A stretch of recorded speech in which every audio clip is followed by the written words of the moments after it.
Hey again, Kit here from Dr. Evarts Library. I'm here to read Chapter 7 of Theodore Boone, The Accused by John Grisham. Chapter 7. The following day, Wednesday, Theo raced to school as always, though he did avoid downtown and he did stay off the sidewalks. He did not have the chance to chat with his parents over breakfast because his father, as always, left for early gossip with his coffee group, and his mother was walking out the door, late for a meeting. Theo and Judge ate alone and in silence. According to the headlines, there was no sign of Pete Duffy. Thieves had broken into a computer store on Main Street. 2 students at Stratton College had been arrested for cyberstalking. Not a single word about some unknown thug vandalizing the law office of Theo Boone, since the police had yet to be notified. Theo was thankful for Wednesday. It would certainly be better than Tuesday. During second period geometry, Theo's Wednesday suddenly became much worse than his Tuesday. Over the loudspeaker, the shrieking voice of the school secretary, Miss Gloria, demanded, "Miss Garman, is Theo Boone present?"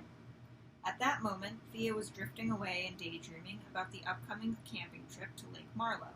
At the sound of his name, he bolted upright and felt as though he'd been slapped. "He is," Miss Garman replied. "Send him to the office, please." Theo jumped to his feet and left the room.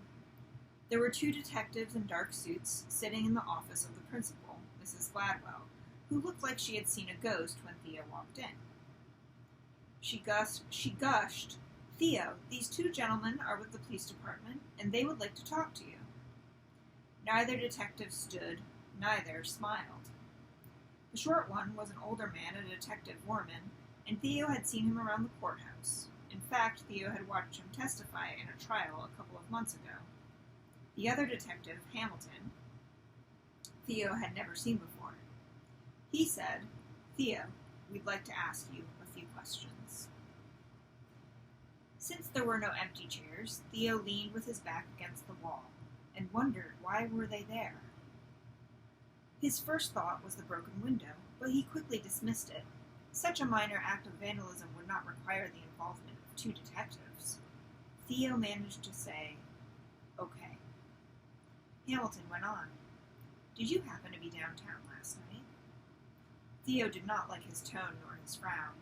Combined, they gave the strong impression that they suspected him of doing something wrong. Theo looked at Mrs. Gladwell, who was nervously tapping her finger on her desk. He looked at Detective Worman, who was writing something on his pocket notepad. Theo said, "I was at the Highland Street shelter last night." "Were you on Main Street for any reason last night?" Hamilton asked.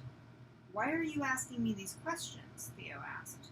And this really irritated both detectives. "I'll handle the questions, Theo. You do the answers," Hamilton sneered like a bad TV actor. "Just answer the questions," Worman chimed in, a real bully. "No, I was not downtown," Theo said slowly. "I went to the shelter, then I rode my bike home." "Did you bump into Officer Stu Peckinpah?" Hamilton asked. "Yes, I accidentally ran into him, but everything was okay." "And where did this take place?" "On Main Street, Main and Farley." "So you were downtown last night, weren't you, Theo?" "I was on my bike." The detectives gave each other a smug look. Mrs. Gladwell tapped her fingers even faster. Hamilton said, "There's a computer store on Main Street, 2 blocks down from Farley. It's called Big Mac Systems. You know the place?" Theo shook his head. No. However, he remembered the name from the quick review of the morning's local headlines. The store had been broken into the night before. Worman helped out. They sell PCs, laptops, printers, software, the usual, but also the latest tablets, smartpads, e-book readers, even cell phones. "You've never been to the store, Theo?" "No, sir." "Do you have a laptop?" "Yes, sir. Jupiter Air 13-inch. Got it for Christmas." "Where is it now?" "In my backpack, back in the classroom." "Do you ever keep it in your locker?" Hamilton asked. "Occasionally." "Why?" Again, Theo will handle the questions. "Okay, But I get the feeling you think I've done something wrong, and if that's the case, then I want to call a lawyer. Both detectives found this amusing. A 13-year-old kid asking for a lawyer. They dealt with thugs and criminals all day long, and every one of them demanded a lawyer. This kid must watch too much television. We'd like to see your locker, Hamilton said. Theo knew it was unwise to agree to any type of search. Car, home, pockets, officer, even locker, never agree to a search. If the police believed there was evidence of a crime, then they would go to a judge and get a warrant or written permission and conduct a search. However, Theo knew he had done nothing wrong, and like all innocent people, wanted to prove this to the police. He also knew the school could open his locker without his approval. Sure, he said, somewhat reluctantly, and both detective as well as Mrs. Gladwell could not help but notice that Theo hesitated before agreeing to a search. The four left the office and headed down the empty hallway. The bell would ring in less than 15 minutes, and there would be plenty of students to witness Theo in the presence of two dark-suited strangers. Within seconds, the entire school would know he was being investigated for something. When they stopped in front of his locker, Theo glanced around. The hall was empty. "When did you last open your locker?" Hamilton asked. "When I got to school this morning." "Around 8:30. So about 2 hours ago." "Yes, sir. And did you notice anything unusual at that time?" "No, sir." Theo wanted to mention the fact that a stranger had been in his locker on Monday, but he was suddenly in a hurry. He was terrified that someone might see him with two cops and the principal. "You can open it now," Hamilton said. Theo punched in the code, 58343, Judge, and pulled open the door. Nothing appeared to be missing, but something had certainly been added. On the left side, leaning against some textbooks, were three slender objects Theo had never seen before. "Don't touch anything," Hamilton said, as he leaned down and breathed on Theo's neck. Vorman and Mrs. Gladwell huddled close, and for a few seconds, no one moved or said a word. Finally, Hamilton asked, "See anything unusual, Theo?" With a dry mouth, Theo managed to say, "Yes, sir. Those are not mine." The slender objects were Lynx 04 tablets, the hottest and lightest personal computers dominating the marketplace. With stunning graphics, unlimited memory, 1 million applications, and a price tag of $399, the 04 was cheaper yet far more sophisticated than its current competition. Detective Vorman, wearing surgical gloves and treating the 04s like rare diamonds, placed them side by side on Gladwell's desk. Big Mac had been called and was on his way to identify his stolen property. "Please call my mother," Theo said to Mrs. Gladwell, "or my father. It doesn't matter." "Not so fast. We have some more questions." "I'm not answering any more questions," Theo said. "I want my parents here." "If Theo says he didn't steal these tablets, then I believe him," Mrs. Gladwell said. "Thank you so much," Hamilton said. "How did you know they were there?" Theo asked. "And once again, young Theo, please, we'll handle the questions," Hamilton said. His tone and attitude had been lousy to start with. Now, with the evidence in hand, and the crime apparently solved, he was becoming unbearable. "Can I call his parents?" Mrs. Gladwell asked. "Sure you can," Theo said. "They don't run this school. They can't tell you what to do." "Knock it off, kid," Foreman said. "I beg your pardon," Mrs. Gladwell said. "Don't talk to my student in such a manner. Theo is no criminal. I believe whatever he says." Theo walked to a spot beside Mrs. Gladwell, who was seated at her desk, and removed his cell phone. Using speed dial, he called the offices of Boone and Boone. Elsa answered, and Theo, staring straight into the angry eyes of Detective Hamilton, said, "Hey, Elsa, it's me, Theo. I need to talk to Mom." "Something wrong, Theo?" "No, just let me talk to Mom. She's in court, Theo. She'll be tied up all morning." "Okay, then let me talk to Dad. He's not here. He's in Wilkesburg closing a land deal. What's going on, Theo?"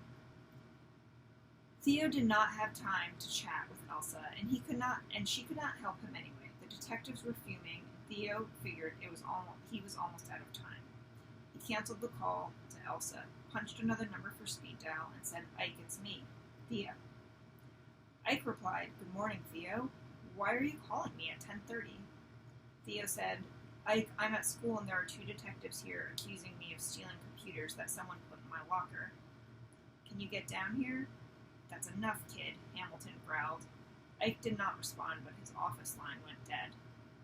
Theo slapped his phone shut and returned it to his pocket. Technically, this was a violation of school rules. Only 8th graders were allowed to have phones on campus, and a few of them did. Their use was strictly controlled. All cell phones had to be turned off during classes and could be used only during recess and lunch. Under the circumstances, though, Theo doubted if Mrs. Gladwell would be upset with him, and she was not. "We haven't accused you of anything," Hamilton said. "We're just doing our investigation, and when we find stolen goods in someone's possession, then we have to ask questions. Doesn't that make sense?" "Theo didn't steal the computers, okay?" Mrs. Gladwell said firmly. Borman decided to play the nice cop and offered a sappy smile. "So, Theo, if you didn't place these computers in your locker, then someone else obviously did. Who else has the entry code to your locker?" Safe question. Theo replied, "No one that I know of, but someone was in my locker Monday. They stole a Twins baseball cap and some other items. I didn't report it at the time, but I was planning to." Mrs. Gladwell turned and looked at Theo. "You should have told us, Theo." I know. I'm sorry. I was going to discuss it with my parents first, then report it to you, but I never got the time." "And the school has a list of all entry codes?" Foreman asked. "Yes, but it's protected in a secure file on our main computer," Mrs. Gladwell said. "Has anyone ever hacked into it?"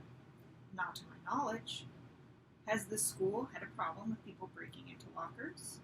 "No," she replied. "Occasionally a student will fail to properly close a locker, and the door will be left slightly open. This might lead to a missing item or two, but I cannot recall a situation where a student obtained an entry code and went into another student's locker." "How about you, Theo?" Borman asked. "Do you know of anyone who got somebody else's code and broke into their locker?" "No, sir." Hamilton glanced at his notes, then looked at Theo and said, "During the break-in last night at Big Mac Systems, the thief, or thieves, took 10 of these tablets, 6 15-inch laptops, and about a dozen cell phones. You have any idea where this stuff is now?" Theo gritted his teeth and said, "I don't know anything about the break-in last night, because I wasn't there, and I don't know how these tablets got into my locker. I said I wanted to talk to a lawyer, and I'm not answering any more questions until my lawyer is present." "Things will go smoother if you cooperate with us, Theo," Hamilton said. "I am cooperating. I allowed you to search my locker, and I'm telling the truth." That's it for Chapter 7. Chapter 8 will be up tomorrow at noon on the YouTube channel. Thanks.